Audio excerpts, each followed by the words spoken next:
Hello and welcome to Before the Basket, presented by IUS TV Sports. I'm your host, Brianna Ballog, and I'm joined by Audrey Hausberger and Alex Hynes. Thanks for coming on. Thanks for having us. Excited to be here, as always. Now let's take a look at how the Hoosiers took care of business in Minnesota. Who else other than the one and only Mackenzie Holmes scoring first with a little spin move to get this game started? Holmes led the Hoosiers with 28 points. Second quarter, Berger to Sydney Parrish, who sinks in that three. Parrish ended the night with 23 points. To finish this game off, Sarah Scalia dribbles it out on her former team's court, and Indiana wins in dominating fashion, 75-54.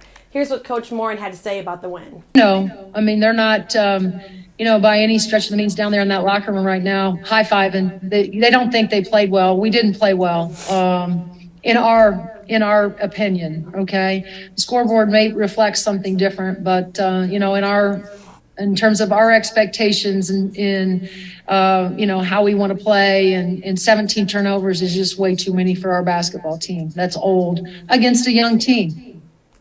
Now, Coach Morin wasn't too happy about that win. She thought they were too careless, but still won by 23 points. What are both of your guys' opinions on the game? I'll start with you, Audrey.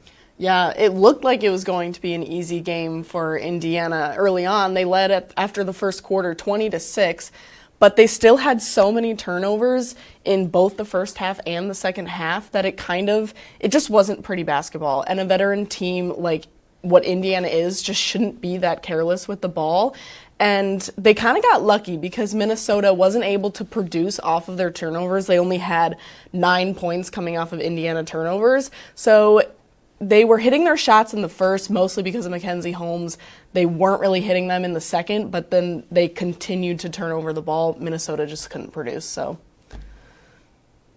Yeah, and to Audrey's point there, the turnovers really were key, and they really felt like they were needless turnovers at times, taking an extra step, really just passing, thinking someone's going to go one way. They don't. It really just was uncharacteristic of what we've seen from Indiana. They did get the assists, 21 assists. That's what they like to have. But again, it was not the prettiest, as Audrey said. I think, Sydney Parrish, Mackenzie Holmes both looked great, and the scoreline will be a little bit flattering. But in the end, a win's a win. They'll take it regardless of the result. And as you mentioned, Audrey, Mackenzie Holmes with another dominant performance. She led the Hoosiers with 28 points. I'll go to you, Alex. What did you think of her performance? Well, I just think she's been so dominant in the paint over the last 5-6 games, really, getting over 20 points.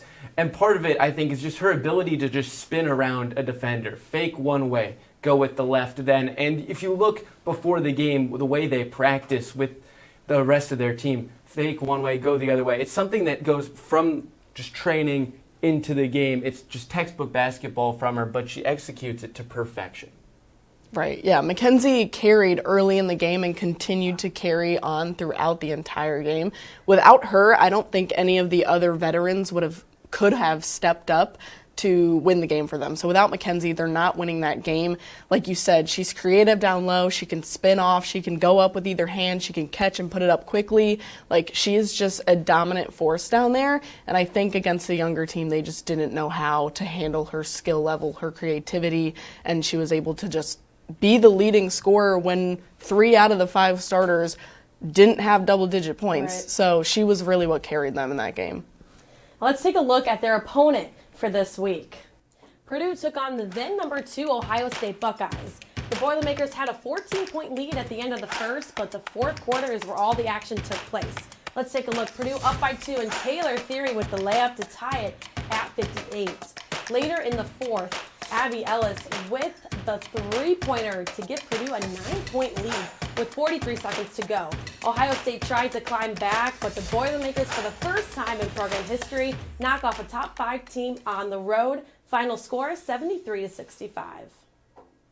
With Purdue coming off such an emotional win, how do you think they will come out against Indiana, Audrey? Yeah, Purdue's going to come out aggressive. They're going to come out fierce. They're going to come out strong, especially in a sold-out arena at home. They're going to want to continue that win streak against top 10 teams, top-ranked teams. So they're going to come out aggressive, and Indiana needs to be ready for that.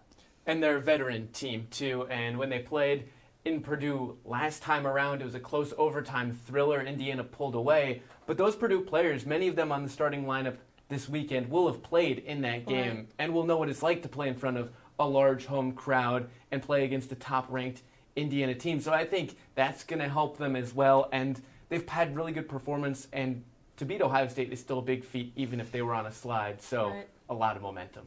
Alex, what will be the key for IU to win? I think besides Mackenzie Holmes, who at this point has kind of established herself as a 20-point machine on the offensive side, Grace Berger had a slow scoring day against Minnesota with some good ball handling and assists. I think her and Parrish need to keep what they've been doing going and really just take a hold of this game because they can't let it slip early.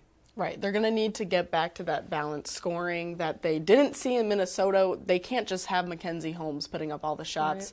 Like you said, they need Sydney, they need Sarah, they need Yarden, they need Grace, they need Chloe, they need everyone, especially in an away game against your rival. Like, that is not going to be easy, so you need everyone to be kind of dialed in.